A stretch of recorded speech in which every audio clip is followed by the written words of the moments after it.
Par cette petite vidéo, nous voulons rentrer dans une plus profonde communion avec le cœur de Jésus. Et nous ne voulons pas d'abord donner un bon enseignement et dire pour qu'après on puisse dire « Waouh, c'est un bon enseignement ». C'est donner à chacun des clés pour vivre plus profondément unis au cœur de Jésus. Et pour cela, nous allons nous servir de deux textes que la liturgie nous donne pour la fête du Sacré-Cœur de Jésus, l'année B, l'année A. Il y aura encore l'année C, où Jésus se dit être le bon pasteur et on découvre le cœur du bon pasteur. Mais nous allons maintenant commencer par regarder cette révélation du cœur de Jésus, comment l'évangile de Jean nous parle de la blessure du cœur de Jésus, quand Jésus est suspendu à la croix, alors qu'on vient de briser les jambes des deux larrons à ses côtés, on vient avec une lance percer son côté. Nous allons y découvrir tout l'amour de ce cœur, de cette personne, de Jésus, pour nous. Alors écoutons d'abord cette parole. Quand ils arrivèrent à Jésus, voyant qu'il était déjà mort, ils ne lui brisèrent pas les jambes, mais un des soldats avec sa lance lui perça le côté, et aussitôt il en sortit du sang et de l'eau. Celui qui a vu rend témoignage, et son témoignage est véridique, et celui-là sait qu'il dit vrai, afin que vous aussi vous croyiez. Cela en effet arriva pour que s'accomplisse l'Écriture, aucun de ces os ne sera brisé. Un autre passage de l'Écriture dit encore, ils lèveront les yeux vers celui qu'ils ont transpercé. Puissions-nous aussi lever les yeux vers celui qui a été transpercé, celui qui, à la croix, nous révèle tout l'amour, l'amour pour son Père, l'amour pour chacun de nous, l'amour pour tous les hommes. C'est l'amour pour son Père qui a déterminé, qui a donné l'axe de toute la vie de Jésus. L'amour, il se s'est envoyé par le Père pour accomplir l'œuvre de Dieu, le salut des hommes. Et c'est cela, le Sacré-Cœur de Jésus, c'est tout l'amour de Jésus pour son Père. Et dans cet amour d'obéissance, d'abandon, il donne à chacun qui le désire, à chacun qui croit en lui, il donne sa vie. Il laisse percer son cœur pour que nous aussi, nous puissions connaître la force, les secrets de son amour, l'amour pour son Père et l'amour pour tous les hommes. Alors on pourrait dire que nous aussi, nous voulons nous mettre à l'école d'un si grand maître, d'un si grand ami, qui veut nous donner sa propre communion avec son Père et qui veut nous donner ce cœur pour les hommes. Il s'est fait notre ami, il s'est fait notre frère, il s'est fait notre proche, pour que nous aussi, et à l'école aussi de la Vierge Marie, nous puissions devenir des frères, des amis. Jésus, il le dit lui-même, ne s'est pas d'abord donné pour les justes. Il fait lever son soleil sur les justes et sur les injustes, sur les bons et les méchants. Et laisser percer son cœur, c'est dire, oui, les fois où nous blessons son cœur par nos manques d'amour, par nos manques de vérité, par nos manques de confiance. Être unis au cœur de Jésus, c'est alors aussi reconnaître notre manque, c'est reconnaître notre péché, c'est désirer être plus sensible à ce qui plaît à Dieu et ce qui lui déplaît. C'est demander cette lumière, la lumière d'un ami, pour savoir comment plaire à son ami, comment plaire à son Père, le Père de nos cœurs. Il nous dit par Jésus ce qui est bon et ce qu'il faut rejeter. Le deuxième texte que la liturgie nous donne, précisément cette année, en l'an 2020, est tiré de l'évangile selon saint Matthieu au chapitre 11. Nous y sommes invités à rentrer dans la louange de Jésus. Père, Seigneur du ciel et de la terre, je proclame ta louange, ce que tu as caché aux sages et aux savants, tu l'as révélé aux tout-petits. Oui, Père, tu l'as voulu ainsi dans ta bienveillance. Tout m'a été remis par mon Père. Personne ne connaît le Fils sinon le Père, et personne ne connaît le Père sinon le Fils, et celui à qui le Fils veut le révéler. Cet évangile nous montre la louange de Jésus. Je te loue, Père, Seigneur du ciel et de la terre, pour ce que tu as caché aux sages et aux savants et tu l'as révélé aux tout-petits. Il est important de reconnaître que le plus petit de tous, c'est bien Jésus. Nous allons pouvoir le suivre, d'abord lorsqu'il s'incarne dans le sein de la Vierge Marie. Nous allons pouvoir le suivre pendant toute cette grossesse de la Vierge Marie et puis dans sa nativité. Il s'est fait tout petit. Il a enseigné. Il a été là pour frapper au cœur des hommes, au cœur de ses amis, mais aussi au cœur des scribes et des pharisiens. Il a exhorté. Et puis, son ultime enseignement à la croix, où il se fait vraiment le plus petit, où il nous donne sa soif, la soif profonde de son cœur. J'ai soif de glorifier mon Père, j'ai soif d'être tout à mon Père, de qui j'ai tout reçu, j'ai soif de sauver les hommes. Jésus, il peut bien être dit le plus petit, c'est-à-dire tout m'a été remis par mon Père.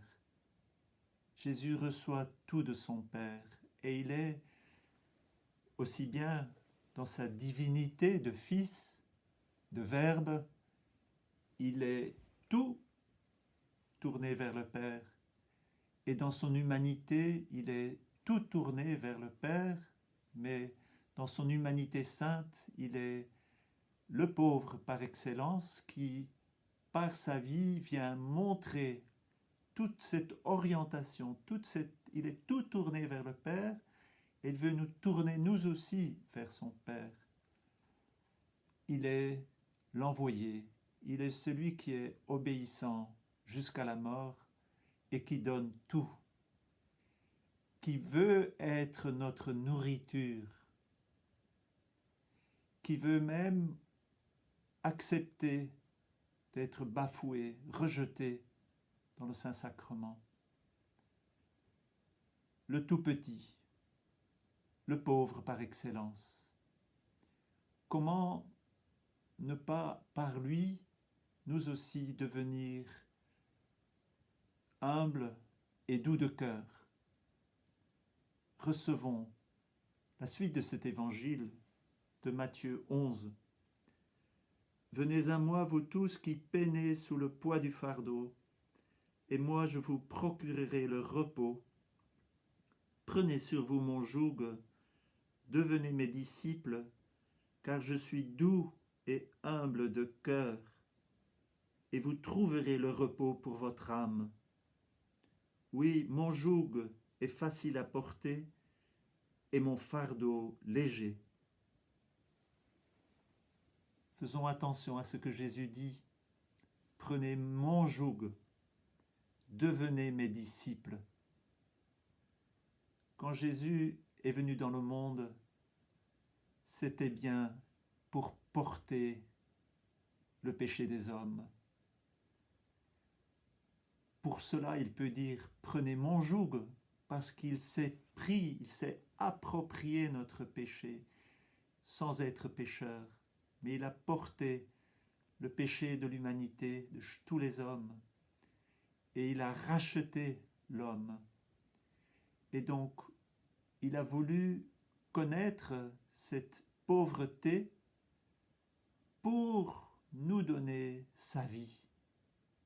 C'est bien ce que nous signifions dans l'Eucharistie. Nous mangeons son corps et son sang pour avoir part à sa vie. Pour cela, la bonne attitude d'aller vers l'Eucharistie, c'est de se savoir, nous aussi, indignes. Je ne suis pas digne de te recevoir, mais dis seulement une parole, et mon âme sera sauvée, et je serai sauvé. Recevons aujourd'hui, tous les jours de notre vie, cette présence de Jésus qui se donne à nous, qui nous donne la lumière nécessaire pour que nous puissions être pleinement dépendants de lui, désirer recevoir sa parole, son enseignement, son amour, sa présence, désirer recevoir son Eucharistie dans laquelle nous est donné son cœur, sa communion avec son Père, sa communion avec tous les hommes. C'est là qu'il fait de nous aussi des pauvres et des mendiants. Et c'est pour cela que nous pouvons vraiment savoir que Jésus fait de nous des fils, parce que dans la mesure où nous savons qu'il est venu prendre notre péché, qu'il nous a libérés, dans la mesure où il nous aide à porter nos croix, puisqu'il s'est approprié nos propres croix, il a accepté de prendre nos croix. C'est pour cela qu'il dit « Prenez mon joug, devenez mes disciples ».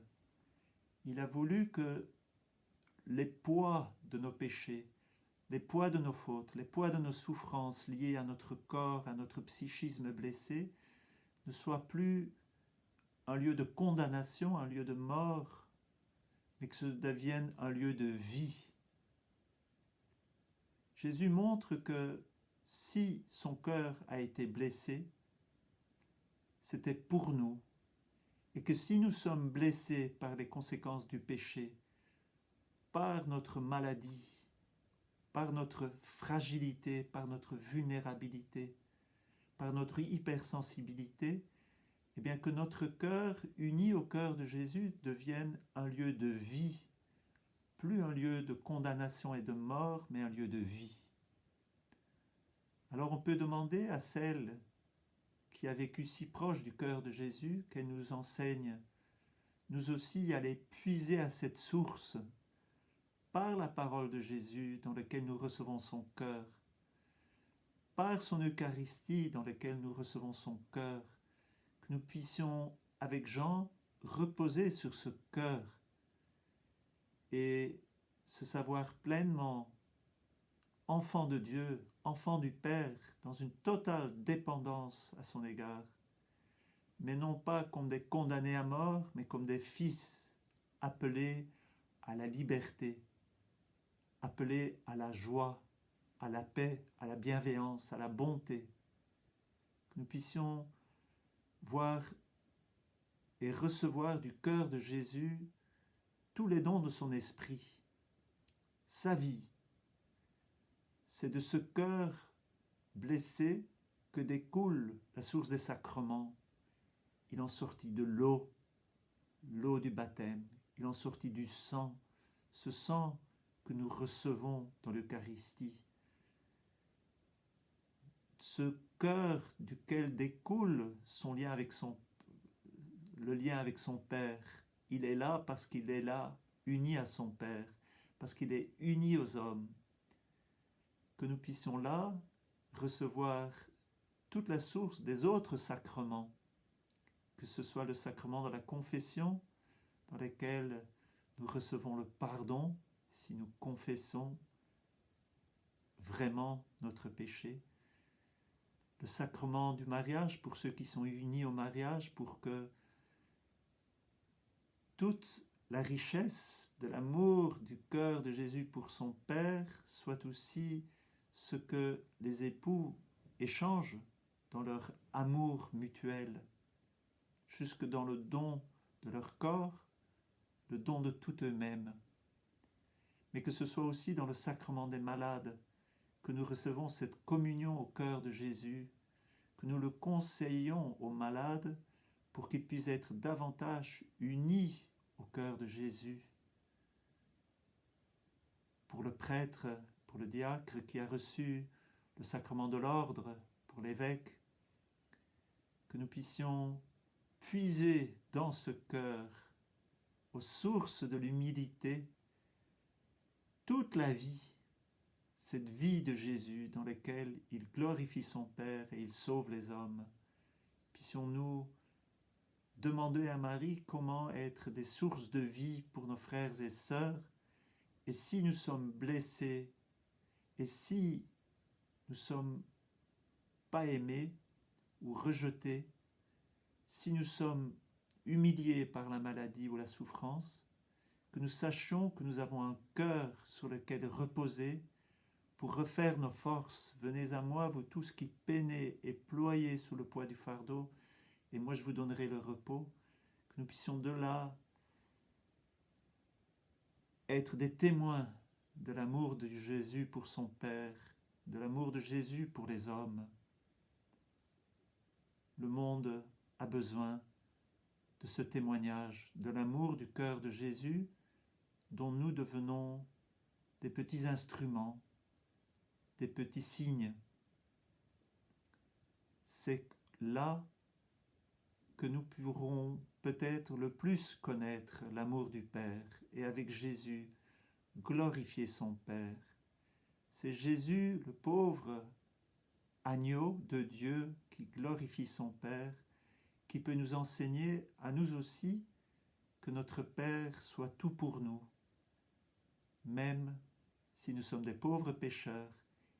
C'est lui qui veut se réjouir, demeurer auprès de nous, que nous puissions devenir cette demeure où Dieu habite, dans laquelle il déverse tout son amour, toute sa présence, toute sa bonté, toute sa douceur et toute sa force.